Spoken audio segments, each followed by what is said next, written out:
So I'd like to acknowledge that Oakville Public Library is situated on the Treaty Number 14 and Treaty Number 22 treaty lands and territory of the Mississaugas of the Credit First Nation and the traditional territory of the Huron-Wendat and the Haudenosaunee. Oakville is currently home to many different First Nations, Inuit, and Métis peoples. Regardless of where we come from, we're all interconnected to the land that we live on, water that we use, and the air that we breathe. We are committed to a continuous learning journey and allyship. We seek to elevate Indigenous voices and lived experience to cultivate reconciliation in Oakville. Next, I would like to introduce Percy Purpura. He's a retired captain. He has had an extensive career for over 31 or 40 years in the military with a variety of organizations, including commanding officer of the Masset Haida Royal Canadian Sea Cadets, the Canadian Forces Medical Services School, and the National Defense Medical Center. He retired from active duty in October 2006 and worked for the Department of National Defense, coordinating support for sick and wounded soldiers, primarily from Afghanistan, till October 2011. So without further ado, I will hand it over to Percy. Okay, thank you very much, Jennifer. Just a quick question. There's a message up here saying this meeting is being recorded, and I got to click got it, and then it's... Yes. Okay, done. Okay, thank you very much. Okay, as Jennifer mentioned, a lot of years, as you can see up in the screen there, and I'll explain, 65 to 72, I was in the Army Reserve. And then from 1981 to 2006, I was a regular force or professional soldier. And then 2007, as you mentioned, I was dealing with the sick and injured, predominantly from Afghanistan. And unfortunately, a very sore topic these days. Okay, next slide, please. Okay, because we're virtual, all you see is my shoulders, my face, and my beret on there. That's the rest of me presentation I did a couple of years ago. So. Okay, next. Okay, when Jennifer asked me a while back about speaking to the library and my career and so on, also the history of Oakville in the military. And I had an initial, it was strange, a flashback to 1965. Because in 1965, I joined the reserves down in Fort Erie, down by Niagara Falls. And in short time, one was hearing things like a higher headquarters. A higher headquarters was a place called Oakville. Didn't mean anything at the time. However, when I got posted here, actually to Hamilton, but I was living here in Oakville, I went looking for this building that they talked about. And mind you, it was easy in one respect because I was living in the military headquarters. Next slide, please. For those who drive along Rebecca and turn up Kerr Street heading towards Spears, on your right-hand side, you're going to see a massive complex that is now a multifunctional facility for various things. That used to be the Army headquarters here in Oakville. In fact, when I got here and I asked about it, very few people even knew about it. But there it is. Now, prior to that, originally in the Second World War, the building, what happened was in 1943, the Royal Canadian Army Medical Corps, which I was part of, it became a retraining center. It provided things like physiotherapy, emotional therapy, remedial drill, and so on until 1944. And that training was moved on to Brampton. Eventually, the camp became #2 Women's Health Services Center in December 44 and was there till 1946. In 1946, the Canadian Army reorganized, as it always does, into military districts, and the new area was called Central Command Headquarters. And that's what we used to hear, Central Command Headquarters, based in Ortona Barracks. Now, that building was originally called Ortona Barracks, named after a battle in Italy, where the Italian army fought during the Second World War. And that became an administrative headquarters after that. As well as having that headquarters, they also produced military housing. If you can put the next slide up there, please. Now, you don't see it now. If you can remember, and this is going back about 10 or so years, if you drove along Rebecca, just by Rebecca and Dorval, on the right hand, depending on which direction you're going, on the opposite side of the school, you would have seen a whole bunch of white buildings. Altogether, there were 70 in there. And that housed the people who were working at that headquarters, plus those of us who, although I was living in Oakville, I was working in Hamilton, and then eventually I got posted to Toronto, and I was there until 2007, when the few of us who were left, I think there was only about 3 out of the 70 buildings, were given an eviction notice, and we had to move out. So I ended up buying a house here in Oakville. But a lot of people didn't know that was military housing. I'm surprised, Jennifer, you did. Most people just looked at it and went, oh, it must be low cost housing, because of course they weren't all that well maintained. The headquarters was eventually called Canadian Forces Base Oakville, which they had there until 1971, which the base closed and the headquarters function moved to Toronto. Next slide, please.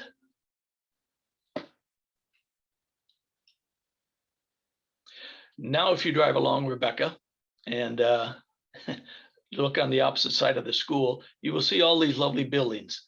In fact, mine was right about there until it was torn down with all the rest of them.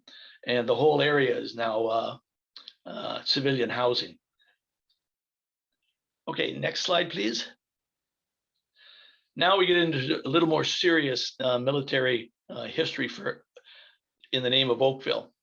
During the Second World War, there was a ship called HMCS Oakville, or Her Majesty's Canadian Ship Oakville. The 1946 means it was sold in 46 to Venezuela. But in the Second World War, in 1942, it was on convoy duty in the Caribbean, protecting it from Nazi submarines. And on one occasion, they detected a submarine, attacked it, gunfire, so on and so forth. It came to the surface, and the captain, the decision was to ram the submarine, to, if nothing else, destroy it. But they ended up on top of the submarine, and the captain decided that he was going to board the aircraft, or the submarine. Next slide, please.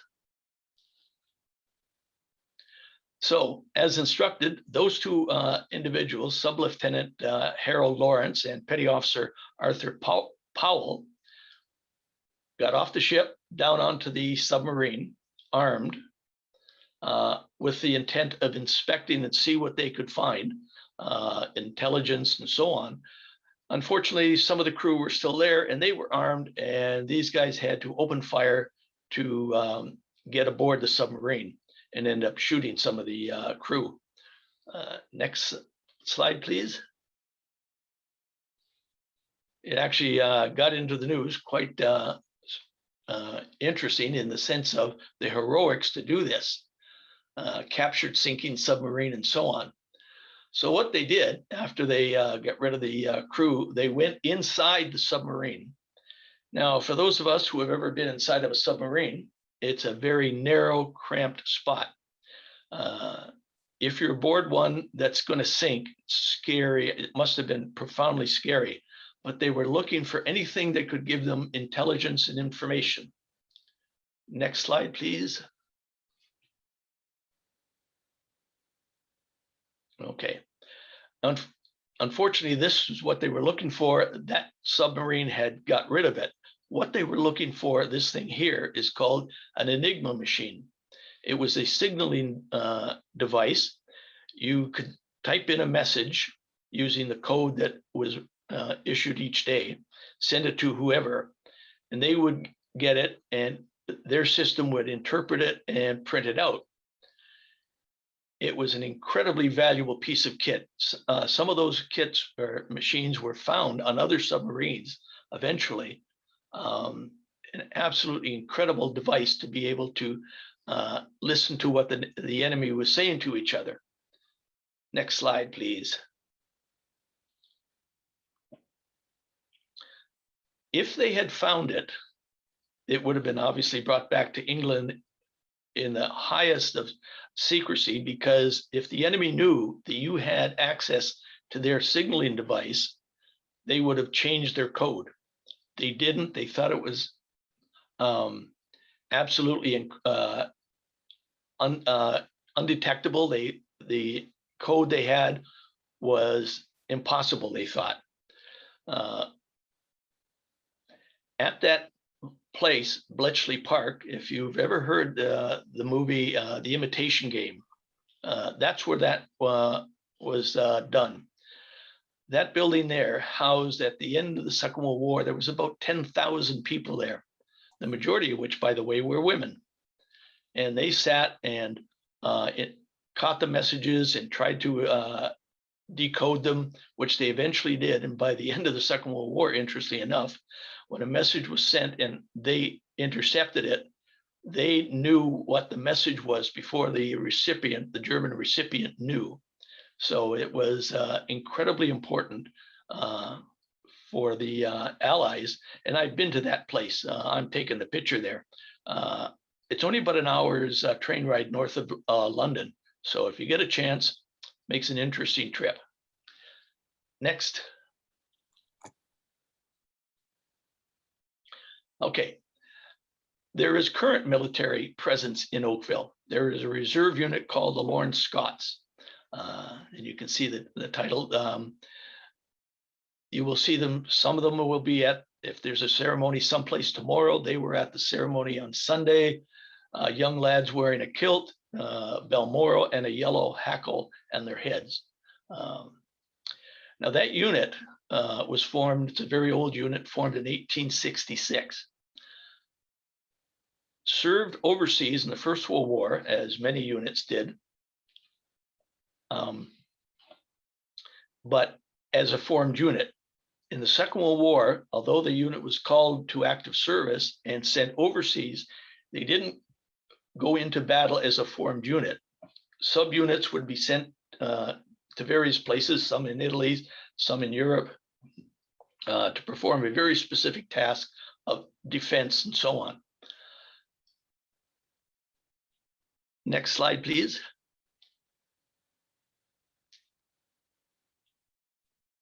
A couple of years ago, I did a self-indicated battlefield tour. I flew to London, visit my granddaughter, took the train to Calais, rented a car, and off I went. And I went past Dunkirk, famous battle, swung around to Ypres in Belgium, and I'll talk a little bit more about that later. But then I swung down to Juno Beach, which is where the Canadians landed in 1944. And I walked the beach, and then about 5 kilometers inside or inshore, there's a graveyard there, Juno Beach Cemetery. It's a place called Benny-sur-Mer. And I walked up and down the headstones just, out of memory and respect for those who are there. Next slide, please. When I was walking, I came across this headstone here. My apologies for the photo. I wasn't an expert, but it's a headstone for a private G.H. Mason of the Lawrence Scots. And when I saw that, I stopped, because living in Oakville at the time, and I knew that I worked with the Lawrence Scots, I had to stop and get a picture of it because I had some friends in that unit, and I sent it to them. He was killed by gunfire, shellfire, July 29, 1944, somewhere in that area.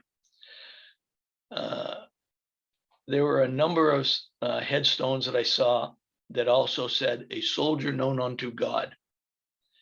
And that meant that there was a body there, but they couldn't identify it for reasons I won't go into right now. But you saw a number of them. But this headstone caught my interest, and I got a picture of it. Next slide, please. That's young Private Mason, 21 years old. In fact, when you looked at the headstones and you walked up and down, that was the average age. And that's what you think about come Remembrance Day tomorrow. Okay, next slide, please. Okay, with regards to my time in the military, first time I went overseas was during what they call the Cold War in 1967. Next slide, please. We were there. Hopefully the Russians didn't come, but if they did, that's what we were there for. After the Second World War ended, we kept troops in Germany up until the late 80s. When I was there, we had roughly 5,000 troops there. I was in high school and I was finishing grade 12, and I had volunteered to go overseas. It was the first time they were going to take reservists to go overseas. And I had a choice of going to grade 13 or going to Germany for 3 months. And it took me about a millisecond to figure that one out. So off I went to Germany, and we spent a couple months driving around northern Germany with that big 155 towed gun on the back. I'm the short guy with the helmet, unable to grow a mustache at that point. Next slide, please. One of the things that I did with a friend of mine, we had some time off, so we did a little drive, and we went to a concentration camp called Bergen-Belsen. Now that's Bergen-Belsen in 1945.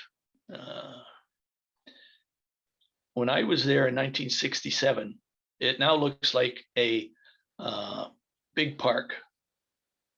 There's no more things like you see there in the crematorium. Those are all gone.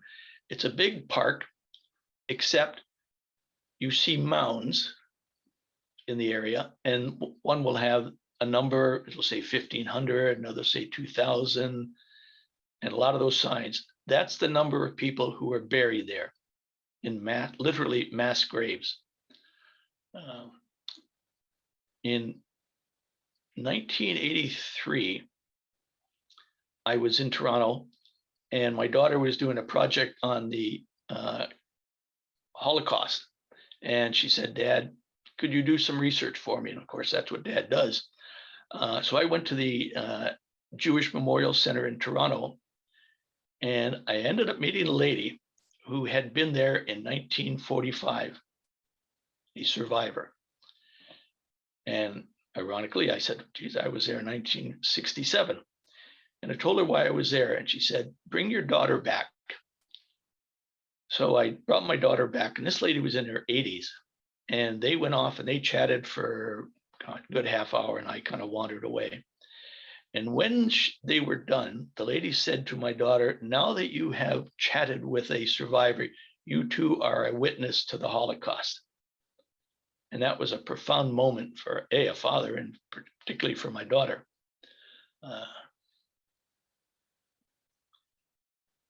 Next slide, please.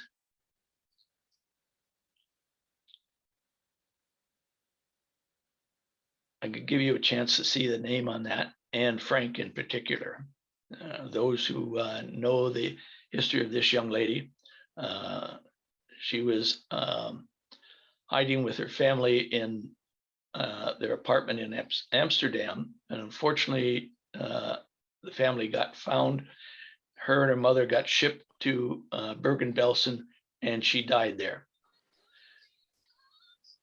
When I was doing my trip, I flew into Amsterdam, and I was able to, I drove by her apartment. It's actually a museum now. And Jennifer was telling me that she had been there as well. It's a very powerful place to go. If you've never read or studied the history of this young lady, it's an incredibly powerful story. Next slide, please. After I came back from Germany and joined the regular force and ricocheted all across the country, in 1994, I was sent on a peacekeeping mission. Next slide. If those who are of a certain age can remember, back in Bosnia, 1994, sorry, it actually started in the early 90s. Basically, a civil war broke out. Three different ethnic groups, Croats, Muslims, and Serbs. And everybody decided they wanted the territory of the other person living there. So they started fighting. And at some point it was decided we're going to send peacekeepers in there acting as a force to stop them from killing each other. So in the fall of 94, now at that point I'm in the medical services. And as you can see, that's me. I'm finally able to grow a mustache. Those are our ambulances. Those are armored ambulances because we're in a war zone where bullets are being fired, shells are being fired. So we needed those types of vehicles to get around. A little farther, that's a crew getting ready to go out, and that's inside our camp. The bottom picture, most interesting. This is our surgical team, and we had a surgical team there. That's the surgeon there. That's the anesthetist. And as this is a bit of an aside, he won't mind.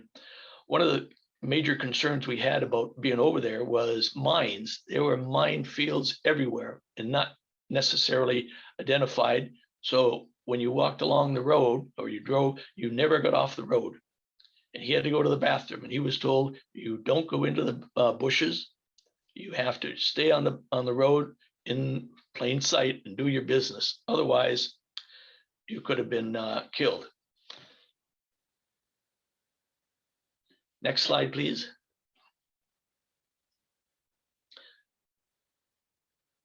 When I talk about peacekeeping, one of the things I have to remind people is that peacekeeping isn't always peaceful. New Year's Eve, 1994. Now we had troops in Bosnia. We also had another battalion in Croatia, right next door to us.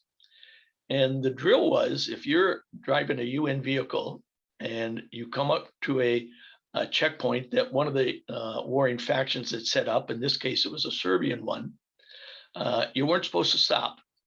So two guys in the vehicle started to drive through. Serbs opened fire on them. Now, if you look very carefully, gunshot bullets there, and there.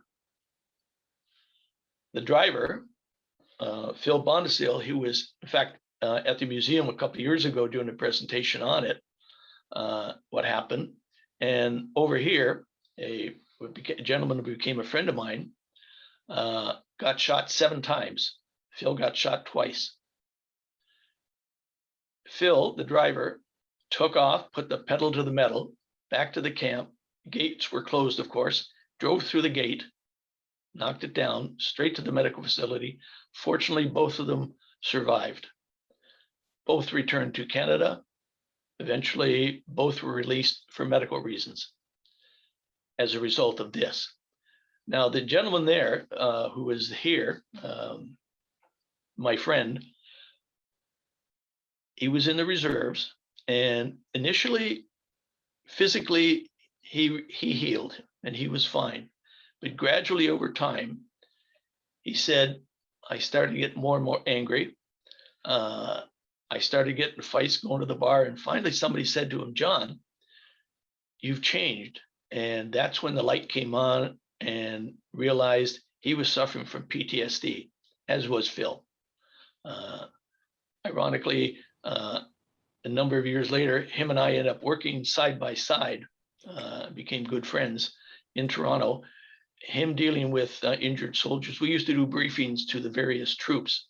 And if anybody thought they had PTSD, I would connect him with John. And that's what we did. Well, we served together, dealing with the PTSD issues. Now, when I say it was a war zone and so on, we actually got shelled one early morning because, again, the Serbs weren't happy with what we were doing, which was stopping them from killing. And they fired a rocket into our camp. You can't see, maybe you can see that. That's a piece of shrapnel that came into our camp from a rocket. Fortunately, blew into the building. It was at 2 o'clock in the morning. Everybody was in bed. The stuff flew overhead and nobody was injured physically. Unfortunately, one young lad had been in Somalia. And when this happened, we ended up sending him home because of the reaction he had. But fortunately, he was not killed. Next slide, please.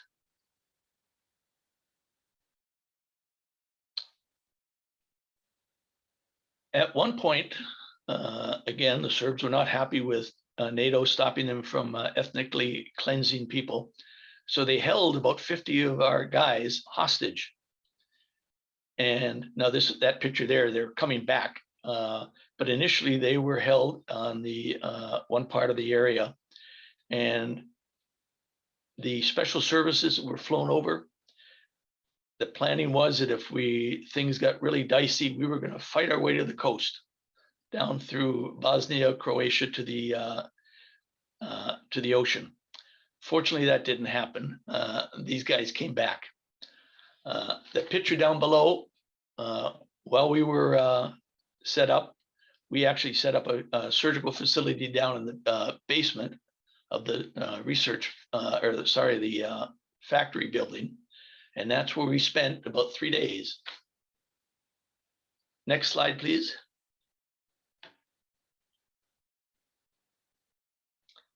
Give you a second to absorb what you're seeing.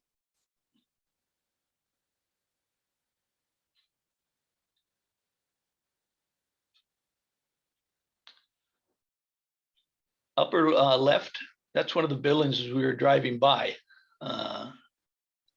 And when they say ethnic cleansing, it means this side says to the other side, get out of town, get away from this area, or we're going to blow you up and kill you. And that's what they would do. They would shell a building like that.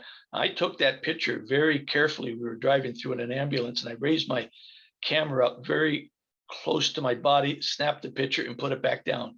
Because if one of the warring factions saw me doing that, they would think I was spying on them, and bullets may have come my direction. Fortunately, it didn't. Down below, you see that's the taken from the outside of our camp, and you can see a couple kids there getting ready to go to school. We had one night where it was early in the morning. Kids were getting ready to go to school, and it was dark, and we thought, why are kids go to school, when it's still 6 o'clock in the morning? And the reason was simple.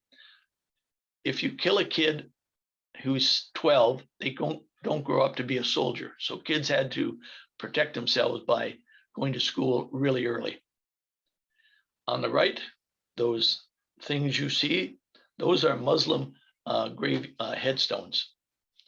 And that was right beside our camp. And when you looked at it, you saw dates that were all very familiar, very recent.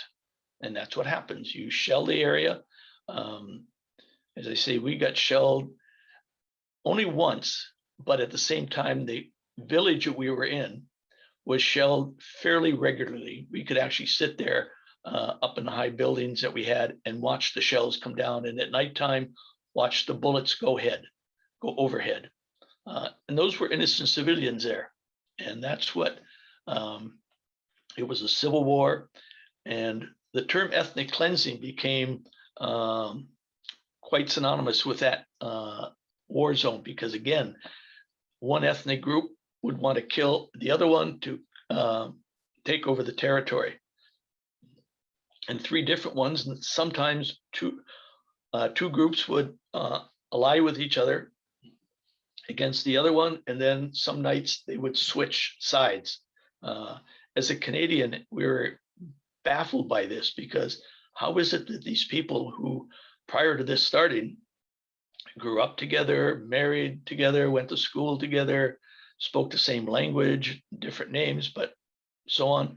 But that's what ethnic hatred does for you. Next slide, please. As I was mentioning, mines everywhere, hundreds of thousands of mines. On the left-hand side, you can see that small one. You put that in the ground, take the clip out of it, of course, bury it so you can't see it. If you step on that, blows your foot off. Those were placed all sorts of places in trails, around pathways to school, so the kids could step on them. Cows could step on them. If they kill a cow, that was the economic support for that family, and so on. On the right, that big round green thing, that's an anti-tank mine. You could jump on that, it wouldn't go off. You drive your vehicle over it, it's going to blow it up. And those were the things that we had to deal with all the time. In fact, I did a profoundly stupid thing one day. We were driving down to the coast to Croatia, and we were away from where we had been staying. It was a beautiful area. And I got out and I had to use the facilities that weren't there. So I started to walk into the bush, and I got about 2 paces in, and somebody hollered to me, "Percy." And I went, "Oh, Jesus." And I realized what I had done. So I very carefully stepped back in the same spots that I had walked in and got out of there safely. I could have kept on 2 or 3 more paces and found any one of those things, but didn't, fortunately. Eventually, the mission was over, at least for us. We flew back. Somebody else took over. Eventually, there was peace over there. The killing has stopped. I actually saw something in the news where the current president was saying all the other groups, the other 2 groups have decided that there's going to be no more wars there. And I thought, I love that thought, because they fought against each other in 1912, 1914, during the Second World War, then here, and they talk about a battle of Kosovo back in the 1600s. So war was almost in the blood of the people, but hopefully peace will carry on. Eventually got home, safe and sound. Next slide, please. In 2005, there was a massive, massive earthquake, 7.6 on the Richter scale, which, if you know the scale, it swerves up. The higher it goes, the worse it is. And this was a major, major earthquake. I had volunteered for something called the Disaster Assistance Response Team, DART, and we got warned to pack up your kit and get ready to go. Next slide, please. Okay. That's what an earthquake looks like. And so it's rather remarkable, because you could be looking at one building untouched. The building beside it totally crumbled. And people obviously dying. There was around 80,000 people who died during this earthquake. A lot of the buildings, different structures, a lot of them concrete, rocks, and so on. And of course, you shake them and they crumble and people die. Now, if you look over here on the right, if you can see that mountain slide, and it looks fairly bare. There used to be a village there. And when the earthquake started, it shook, and that village came down to the valley. And that's why, again, the death rate was what it was. Okay, next slide, please. So Canada sent over something called the DART. Had 2 major functions for me, primarily. It was a medical facility. We sent up this hospital. That's our quarters here. But we had this hospital set up with a section for males, section for females, and an ambulance. Initially, we would treat the injured in that local area. They would come walking up to us. We set up a triage system in the morning for people to come in, and those who needed to be hospitalized, we would do that.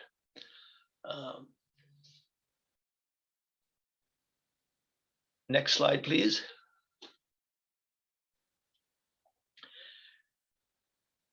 Because this is a very incredibly mountainous area, we're talking the Himalayas here.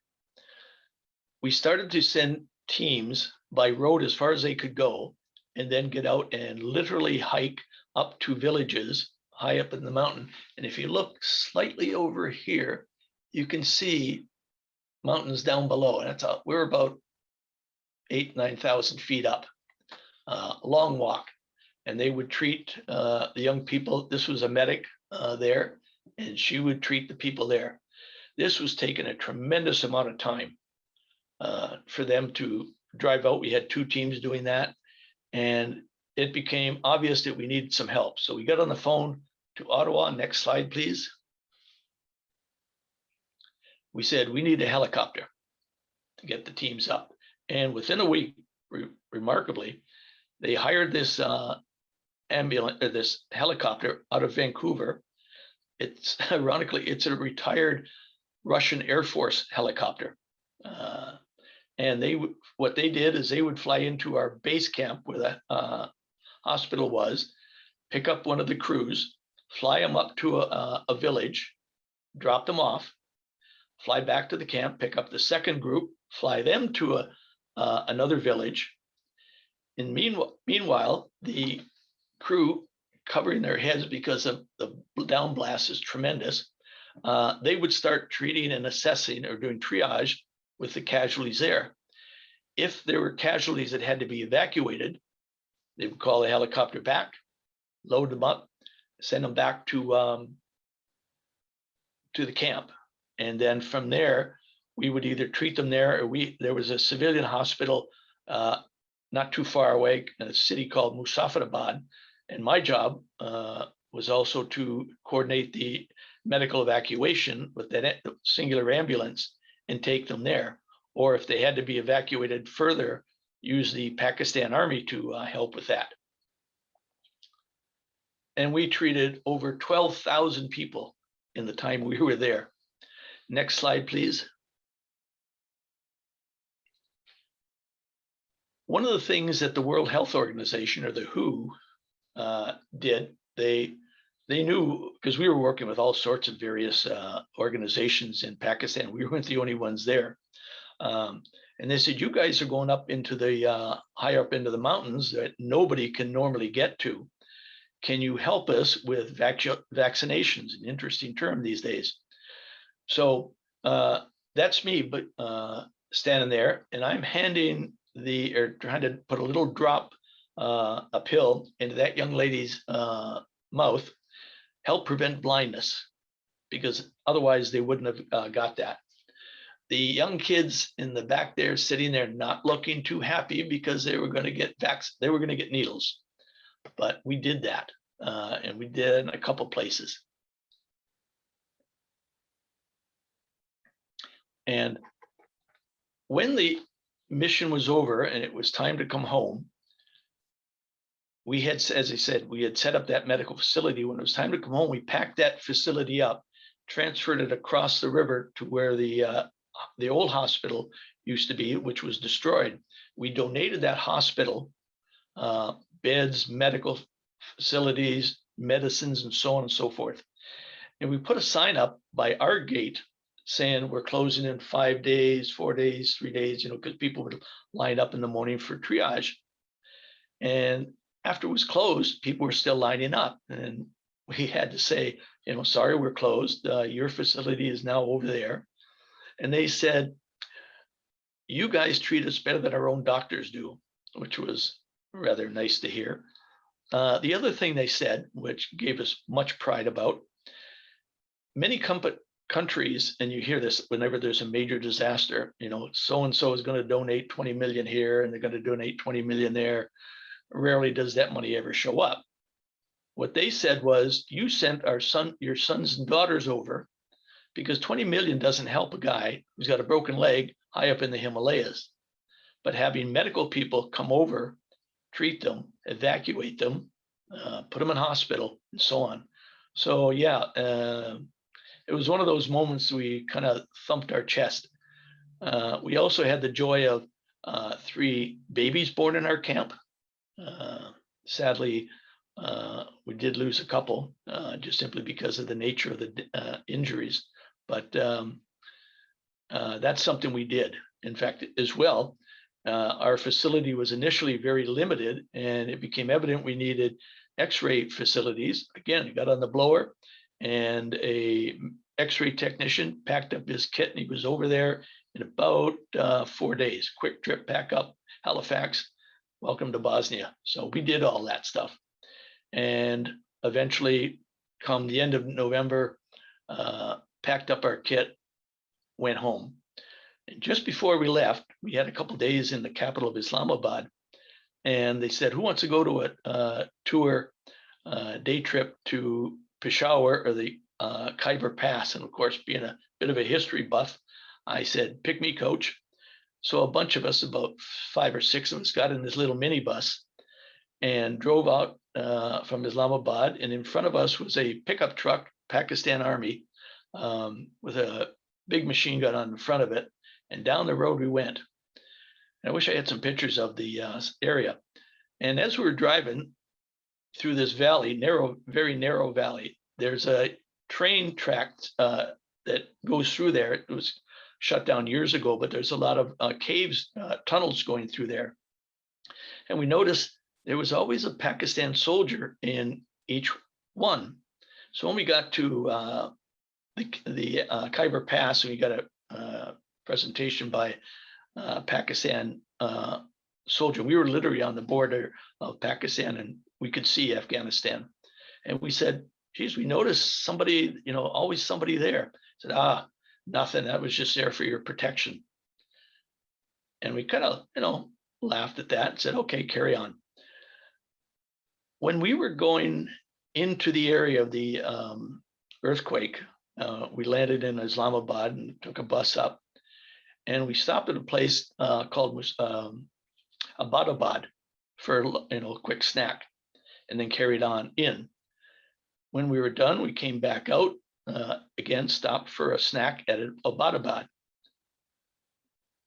A number of years later, if you recall, because they were looking for Osama bin Laden in Afghanistan. Turns out he was hiding in his own little place in Abbottabad. We were about a kilometer away. And those of us who were still in contact with each other thought we were a kilometer away from the guy that everybody was looking for. But, these things happen. Next slide, please. Okay. Back home, Afghanistan now. My last job in the military was coordinating medical evacuation of the injured soldiers coming back. And that meant particularly, in fact, I'll use a specific example. One of the soldiers we had over there got shot in the neck, seriously wounded. We didn't think he was going to make it out of Afghanistan. He was flown to Germany. We shared a medical facility with the Americans at Landstuhl, and he was at such a high risk. We flew his wife over to Germany, again, not thinking he was going to make it. Fortunately, he did. We flew him back. I was at the airport when the plane landed, and we got him lowered in a stretcher to the ambulance, and he had more tubes and wires in him. He looked like a board. He was a quadriplegic at that point, but he survived. In fact, he lives not too far from here. We went to visit him one day, a few years after, and remarkable change in the sense of we asked him to do a presentation for us, for other military people. And he came out of his house in a wheelchair, down the ramp that was built specially for him, to a Ford F-150 pickup truck, which was provided compliments of the Military Veterans Affairs. Presses a button, the door opens, a little seat swings out, drops down, shifts his butt over to this seat, presses another button, the clamshell of the pickup truck opens up, and an arm comes over, picks up the wheelchair, puts it in the back of the van, or the back of the truck, van closes. Meanwhile, the seat comes up, puts him in behind the driver's seat, specially modified driving things for him.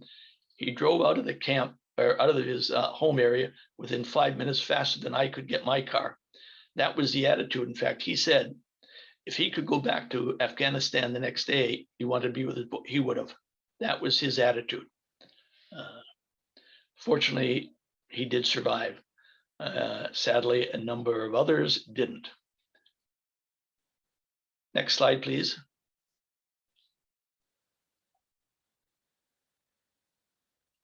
The Canadian military spent a lot of time in Afghanistan, as those who were following it, for that period of time, 2001, 2014, killed in action 158, plus 7 civilians.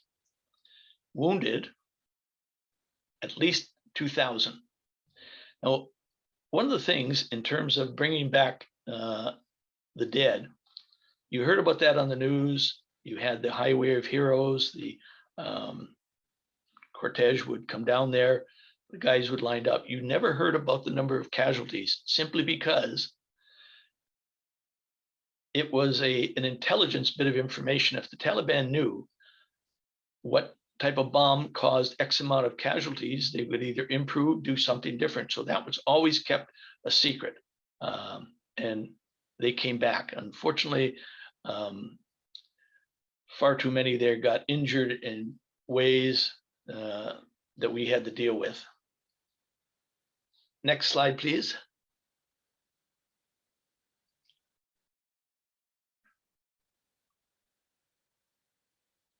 One day, an American fighter bomber thought he saw the enemy on the ground and attacked and dropped the bomb and killed 4 of our guys.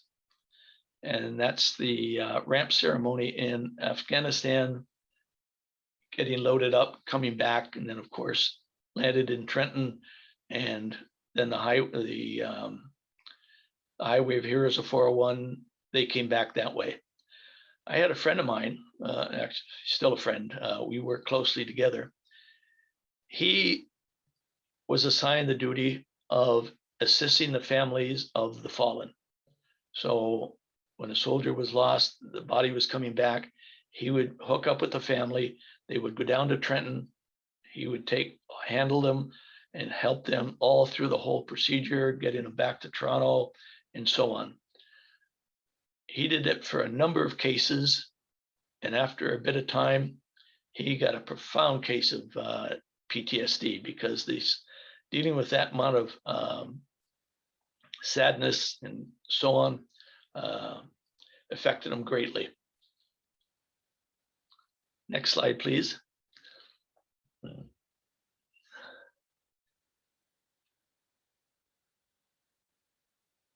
It becomes a point in terms of a battle like that, and the whole idea of PTSDs became quite pronounced. It's an injury that you can't see, but if you've got it, it's hard to treat. And the military hasn't done necessarily a good job with it, but they're getting better at it. But it's something that we have to deal with in terms of both serving to places. And it became evident that PTSD wasn't something that happened recently in Afghanistan, for example. It's been going on for hundreds of years. Soldiers go into battle, you see ugly things, it affects you.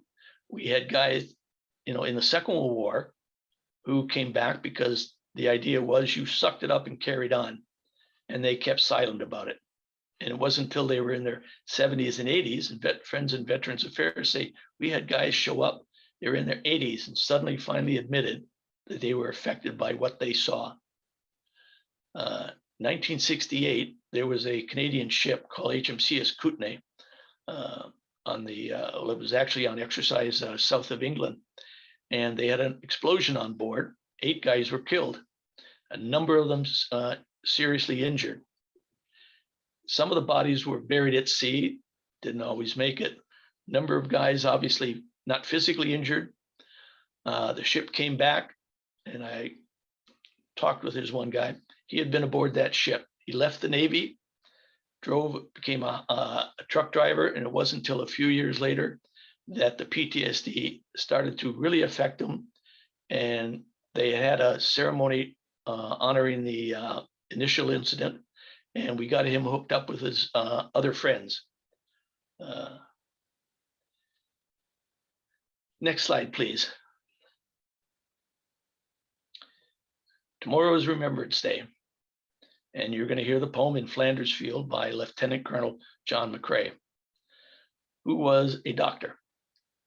He served in the South African War as an artillery officer.